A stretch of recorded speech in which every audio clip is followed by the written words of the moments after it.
गीता संवाद अध्याय 4 ज्ञान कर्म संन्यास योग। कुरुक्षेत्र के मैदान में अर्जुन का भ्रम धीरे धीरे दूर होने लगा था। वह जान चुका था कि कर्म से भागना समाधान नहीं है, लेकिन उसके मन में अब एक नया प्रश्न जन्म ले रहा था।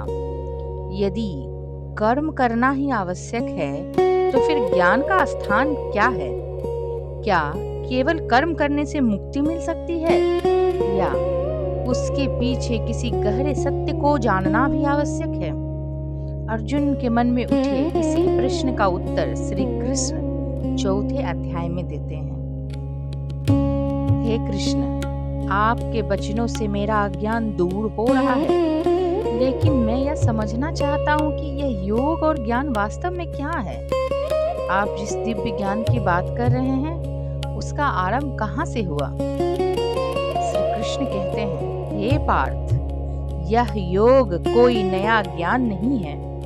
मैंने इसे प्राचीन काल में सूर्यदेव विवस्वान को बताया था। विवस्वान ने इसे मनु को दिया और मनु ने इसे इक्ष्वाकु को बताया। इस प्रकार यह ज्ञान पीढ़ी दर पीढ़ी चलता रहा, लेकिन समय के साथ इसका वास्तविक स्वरूप लोगों की स्मृति से ओझल हो गया। आज वही प्राचीन ज्ञान मैं तुम्हें फिर से बता रहा हूँ। अर्जुन, हे माधव, सूर्यदेव तो अत्यंत प्राचीन हैं और आपका जन्म तो अभी हुआ है, फिर आपने उन्हें यह ज्ञान कैसे दिया? मंद मंद मुस्कान के साथ माधव कहते हैं, हे अर्जुन, तुम और मैं अनेक जन्मों से संसार में आते रहे हैं। अंतर केवल इतना है कि तुम्हें अपने पूर्व जन्म याद नहीं है, पर मुझे सब स्मरण है। मैं अजन्मा हूँ, अविनाशी हूँ, फिर भी संसार के कल्याण के लिए समय समय पर प्रकट होता हूँ। अर्जुन कहते हैं, हे प्रभु, आप कब अवतरित होते हैं? श्री कृष्ण कहते हैं, हे पार्थ, जब धर्म कमजोर पड़ने लगता है, जब अधर्म लोगों के हृदय पर अधिकार करने लगता है, जब सत्य की आवाज दबने लगती है, तब मैं अवतरित होता हूँ। सज्जनों की रक्षा के लिए, दुष्टों के विनाश के लिए और धर्म की पुनः स्थापना के लिए मैं युग में प्रकट होता हूँ। यदा यदा हि धर्मस्य ग्लानिर्भवति भारत, अभ्युत्थानम् अधर्मस्य तदात्मन सृजाम्यहम्। अर्थात, हे अर्जुन, जब जब धर्म की हानि होती है और अधर्म का उत्थान होता है, तब तब मैं स्वयं रचता हूँ, अर्थात अवतार लेता हूँ। श्री कृष्ण के शब्द केवल अर्जुन के लिए नहीं थे, वे हर उस युग के लिए थे जहां मनुष्य सत्य और असत्य के बीच संघर्ष करता है। हे अर्जुन, मेरा जन्म और कर्म साधारण नहीं है। जो मनुष्य इनके दिव्य स्वरूप को समझ लेता है, वह मृत्यु के बाद पुनर्जन्म के बंधन से मुक्त हो जाता है। वह मुझे प्राप्त करता है। हे केशव, मनुष्य आपको कैसे प्राप्त कर सकता है? अर्जुन, जो भय, क्रोध, आसक्ति से मुक्त होकर मेरी शरण में आते हैं, वे मुझे प्राप्त करते हैं। हे पार्थ, मनुष्य जिस भाव से मेरी ओर आता है, मैं उसे उसी भाव से स्वीकार करता हूँ।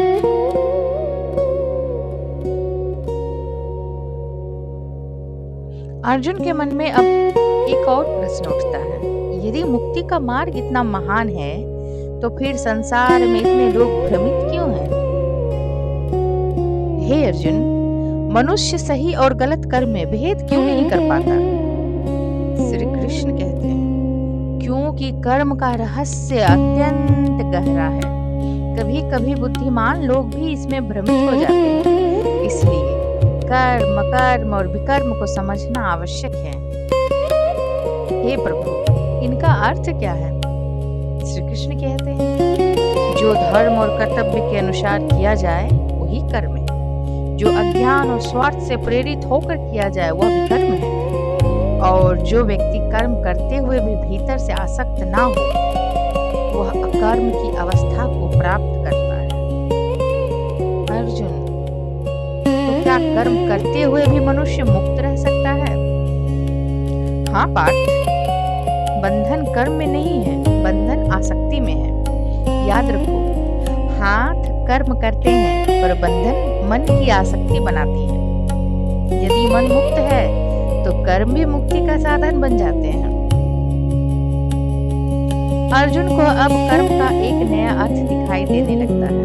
उसने युद्ध को केवल युद्ध समझा था।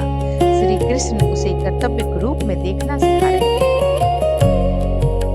श्री कृष्ण कहते हैं, हे अर्जुन, ज्ञानी व्यक्ति कर्म के फल का अहंकार नहीं करता।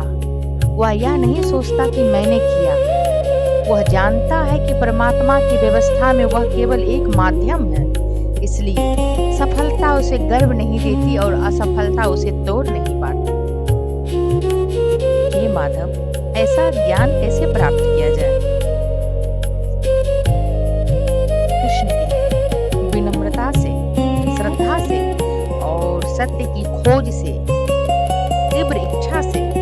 ज्ञानी पुरुषों के पास जाओ, उनसे प्रश्न करो, उनकी सेवा करो। वे तुम्हें ज्ञान देंगे जो अज्ञान के अंधकार को मिटा देगा। हे पार्थ, इस संसार में ज्ञान के समान पवित्र कुछ भी नहीं। ज्ञान वह दीपक है जो मनुष्य को स्वयं से मिलता है। ज्ञान वह नौका है जो उसे पाप और भ्रम के सागर से पार ले जाती है। और ज्ञान वह अग्नि है जो कर्मों के बंधन को भस्म कर देती है। हे कृष्ण, यदि किसी के मन में संदेह हो तो पार्थ, संदेह मनुष्य की शक्ति को खा जाता है। संदेह से भरा हुआ मन न संसार में शांति पाता है और न आध्यात्मिक मार्ग पर आगे बढ़ पाता है। इसलिए ज्ञान प्राप्त करो, अपने विवेक को जागृत करो और अपने हृदय के संदेहों को काट दो। हे धनंजय, अज्ञान से उत्पन्न अपने संशयों को ज्ञान की तलवार से काट डालो। अपने कर्तव्य के मार्ग पर दृढ़ होकर खड़े हो जाओ। यही वीरता है, यही धर्म है और यही जीवन का मार्ग है। अर्जुन मौन था, लेकिन यह मौन भ्रम का नहीं, समझ का था। चौथे अध्याय का संदेश स्पष्ट था कि कर्म को ज्ञान का प्रकाश मिल जाए तो वही कर्म मुक्ति का मार्ग बन जाता है। मनुष्य का सबसे बड़ा शत्रु अज्ञान है तथा उसका सबसे बड़ा मित्र ज्ञान। धन्यवाद।